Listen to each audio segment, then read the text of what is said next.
নমস্কাৰ নতুন এটা ভিডিঅ'লৈ আপোনালোক সকলোকে পুনৰবাৰ স্বাগতম জনাইছোঁ অসম পুলিচৰ ফালৰ পৰা এখন ইম্পৰ্টেণ্ট নটিচ আহিছে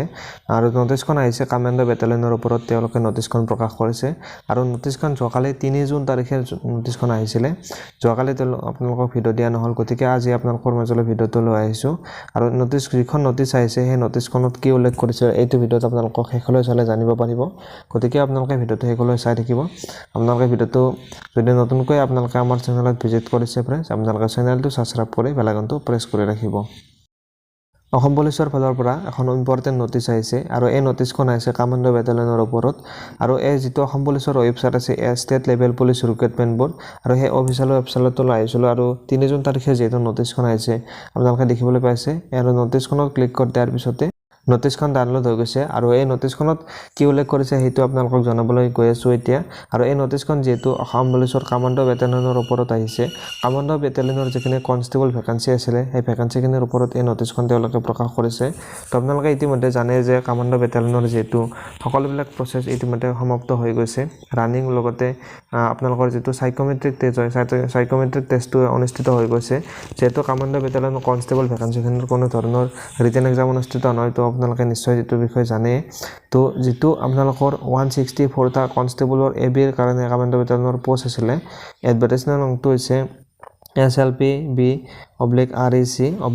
Constable AB/CDO/BN/648/2023/72 এইটো হৈছে এডভাৰটাইজমেন্টটো আৰু আপোনালোকৰ যেটো কনষ্টেবলৰ ভ্যাকেন্সি আছিল যেটো এতিয়া আপোনালোকৰ ফাইনেল ৰিজাল্ট মুকলি কৰিবলৈ কৈ আছে তো কিছুদিন পিছতে আপোনালোকৰ যেটো ফাইনেল ৰিজাল্টটো তেওঁলোকে মুকলি কৰিব যিসকলে ইতিমধ্যে সকলোবিলাক প্ৰসেস আপোনালোকৰ ৰানিংৰ লগতে সাইকোমেট্ৰিক টেষ্টটো আপোনালোকে কোৱালিফাই কৰি থৈছে তো আপোনালোকৰ যেতিয়া ফাইনেল ৰিজাল্ট যেটো ঘোষণা কৰিব তো ফাইনেল ৰিজাল্ট ঘোষণা কৰাৰ আগতে তেওঁলোকে এই নটিচখন তেওঁলোকে উল্লেখ কৰিছে আৰু নটিচখনত তেওঁলোকে উল্লেখ কৰিছে যে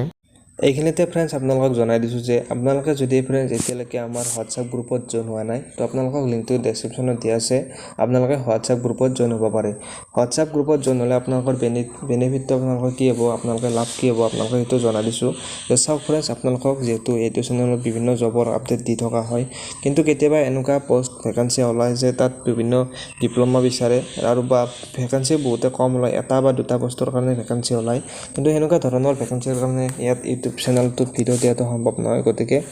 এই যদি ভ্যাকেন্সিখিনি ডিটেইলছ আপোনালোকে সকলোবিলাক ভ্যাকেন্সি ডিটেইলছ আপোনালোকে পাই থাকিব বিচাৰে তো আপোনালোকক WhatsApp গ্ৰুপত আপোনালোকে জয়েন হৈ থাকিব পাৰে এই গ্ৰুপটোত আপোনালোকে জয়েন হ'লে সকলোবিলাক তথ্যৰে আপোনালোকে ভ্যাকেন্সিতে আপোনালোকে ডিটেইলছ লাভ কৰিব ভালদৰে তো যিবিলাক আপোনালোকৰ ইউটিউবত দিয়া নহয় সকলোবিলাক আপোনালোকে তাত গ্ৰুপত জয়েন হ'লে লাভ কৰিব গতিকে আপোনালোকে যদিহে WhatsApp আপোনালোকে গ্ৰুপটোত জয়েন হ'ব বিচাৰে আপোনালোকে লিংকটো ডেসক্ৰিপচনত দিয়া আছে আপোনালোকে এতিয়াই গৈ জয়েন হৈ লওক আৰু এতিয়া যেটো ফাইনেল ৰিজাল্ট দিব তো ফাইনেল ৰিজাল্ট দিয়াতে আপোনালোকৰ বহুত ক্যান্ডিডেট এনেকুৱা ক্যান্ডিডেট ওলাব যেবিলাকৰ আপোনালোকৰ বহুত ক্যান্ডিডেট ওলাব যে তেওঁলোকে বহুতে সমান তেওঁলোকে নম্বৰ লাভ কৰিব তো তেওঁলোকক কেনেকৈ সিলেকশন কৰিব হেতু তেওঁলোকে এই নটিচখনত উল্লেখ কৰিছে তো ধৰি লওক আপোনালোকৰ দুজন ক্যান্ডিডেট আছে সেই দুজন ক্যান্ডিডেটৰ দুজন ক্যান্ডিডেটে যদি হে 80 ধৰি লওক আপোনালোকৰ 80 নম্বৰ তেওঁলোকে লাভ কৰিছে দুজন ক্যান্ডিডেটে 80 নম্বৰ লাভ কৰিছে তো তেওঁলোকৰ আপোনালোকৰ যেটো বয়স হয় ডেট অফ বাৰ্থ হয় সেই ডেট অফ বাৰ্থ অনুযায়ী তেওঁলোকক সিলেক্ট কৰা হ'ব বয়সত যিজন ক্যান্ডিডেট ডাঙৰ হ'ব তেওঁক সিলেক্ট কৰা হ'ব অৰ্থাৎ আপোনালোকৰ যে দুজন ক্যান্ডিডেট থাকিব সেই দুজন ক্যান্ডিডেটৰ যেটো ডেট অফ বাৰ্থ সেই ডেট অফ বাৰ্থ অনুযায়ী আপোনালোকক সিলেকশন কৰা হ'ব কিন্তু কেতিয়াবা এনেকুৱা হ'ব যে তেওঁলোকৰ যেটো নম্বৰ সেই নম্বৰটো একে থাকিব আৰু ডেট অফ বাৰ্থটো একে থাকিব তো তেতিয়া আপোনালোকক কেনেকৈ সিলেক্ট কৰিব হেতু তেওঁলোকে ইয়াত উল্লেখ কৰিছে যে যেতিয়া আপোনালোকৰ যেটো হাইট থাকিব হাইট অনুযায়ী আপোনালোকৰ সিলেক্টেড কৰাব যিজন ক্যান্ডিডেটৰ হাইটটো অলপ বেছি থাকিব তেওঁকে এইবাৰ সিলেক্টেড কৰাব তো আপোনালোকে নিশ্চয় গম পালে এইটোৰ বিষয়ে আৰু তেওঁলোকে এই নটিচখনত এতিয়াই উল্লেখ কৰিছে এতিয়া আপোনালোকক কামাণ্ডো বেটালিয়নৰ যেটো নতুন ভ্যাকেন্সি কেতিয়া হ'ব হেতু যেটো বহুতে ক্যান্ডিডেটে সুধিছে কমেন্ট কৰি তো হেতু আপোনালোকক জনাই দিছো যে